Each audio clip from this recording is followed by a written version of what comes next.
Hello guys! So, fire sign, Leo, Aries, Sagittarius. Welcome dito sa aking channel, Kapalaran 888. Alamin natin kung anong messages, vibration, gabay, energy para sa inyong lahat. Ito ay Sabado reading guys. So, I hope na makaresonate ka dito. Okay. Hole in the Soul, 36:8. May fire sign Leo, Aries, Sagittarius dito na medyo nasasaktan. So, medyo wounded heart, diba? Sorry. Wounded heart, yung iba sa inyo dyan. Marami kayong mga sama ng loob. Or pwedeng yung iba sa inyo dyan is disappointments. Ang iba sa inyo dyan is parang sa pera to. Medyo disappointed kayo sa pera. Especially yung iba sa inyo dyan na nawala ng trabaho, nawala ng negosyo, or nawala ng pagkukunan ng salapi. So, nakikita natin dito na punong-puno ka ng regrets, ng worries, or punong-puno ka ng pag-aalala, yung worries, regrets, punong-puno ka ng disappointments. Nasasaktan ka, it's either relationship yan, or sa usaping pera. Pero number 8 yan is pera yan, sigurado. So, dito sa barahang to, sinasabi ng barahan na kailangan mo daw na kalmahin ang iyong sarili. Kalmahin natin ang ating sarili, lalo na kung ikaw ay sobra yung nararamdaman mong sakit sa ngayon. And number 5, Hierophant, yun, regrets. Feeling mo, fire sign Leo, Aries, Sagittarius, walang sumusuporta sa'yo. Ang feeling mo dito, mag-isa kang lumalaban sa buhay. Ang feeling mo dito is walang sino man ang gustong damayan ka. Comment down below if nararamdaman mo to sa ngayon.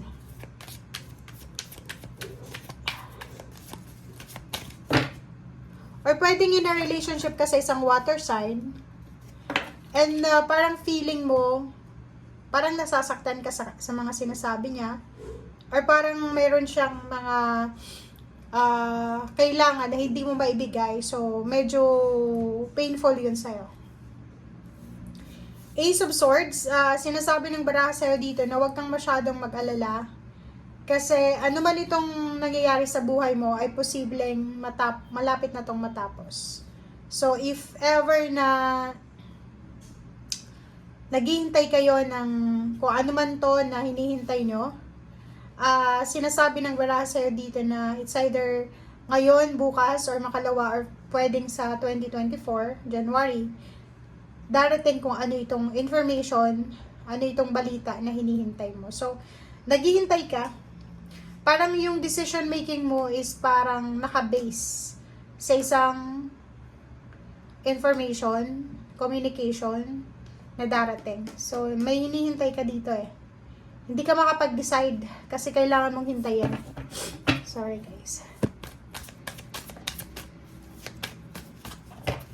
Fire sign. Oh. Confirm na confirm siya. Naghihintay ka talaga. Okay guys. So, makikita mo dito, sinasabi ng barahan na naghihintay ka eh. Nasa 3 of Wands to.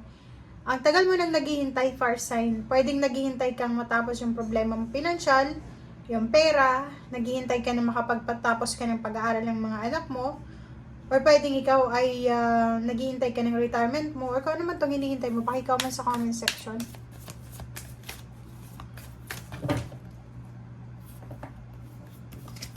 Okay. Oh. So, yun. Kung makikita mo dito, may parating na pera. May parating na financial success. Kaso lang, ang nakikita natin dito is medyo confused ka eh. Hindi mo alam kung hihintayin mo pa ba or gagawa ka na ng desisyon. Kasi sobrang pagod na pagod ka na eh. Mayroon dito na confusion. So, medyo confused ka sa nangyayari sa ngayon. May relationship tayo dito na barahan na parang medyo confused ka sa mga nangyayari sa'yo sa relationship mo. Or parang sinasabi ng baraha sa'yo dyan na hindi mo alam kung ano yung mangyayari sa inyo ng karelasyon mo. Parang ganun. Sobrang confusing yung baraha mo. O, diba? It's a confirmation, financial to. Namumroblema ka sa financial, and at the same time, sad ka. Ito yung reverse na to, ganito siya, o, reverse siya. Sinasabi ng baraha sa'yo dyan na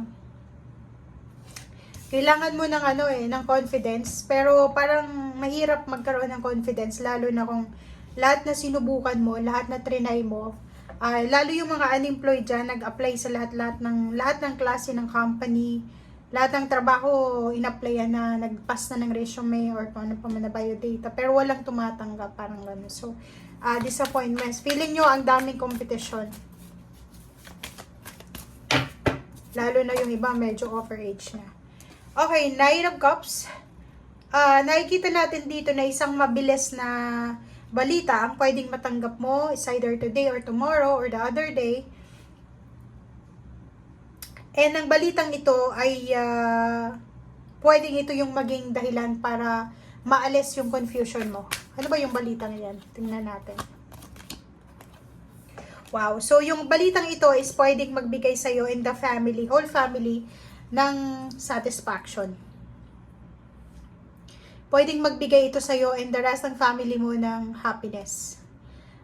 Posibleng may good news sa'yo na si ganito ganyan, yung anak mo naka-receive ng awards, rewards, or yung asawa mo biglang napili, parang ganun sa kung ano man siya. Comment down below. Okay, so kung makikita mo dito,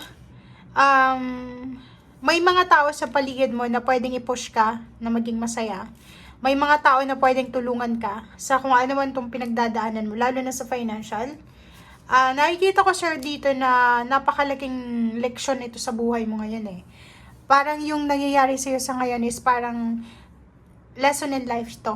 Na life na hindi mo makakalimutan. Na parang iniisip mo na pag wala ka palang ipon, talagang mahihirapan ka. Okay, so dito sa barahang to, simula sa araw na ito, mas magiging motivated, excited ka na makapag-ipon ng pera, excited ka na waguhin yung financial na ginagawa natin. And kung makikita mo to, mas lalo kang magiging motivated na mag-ipon or makapag-impok, makapag-save, magtipid, kasi siguro madadagdagan yung family members mo, may darating na baby, or pwedeng yung iba sa dyan is lumalaki yung pamilya, lumalaki yung anak na kailangan nilang mag-aral, or yung iba kailangan magtrabaho. So, maraming changes dito na pwedeng magbigay sa'yo ng pagbabago. Okay? Thank you guys. Bye!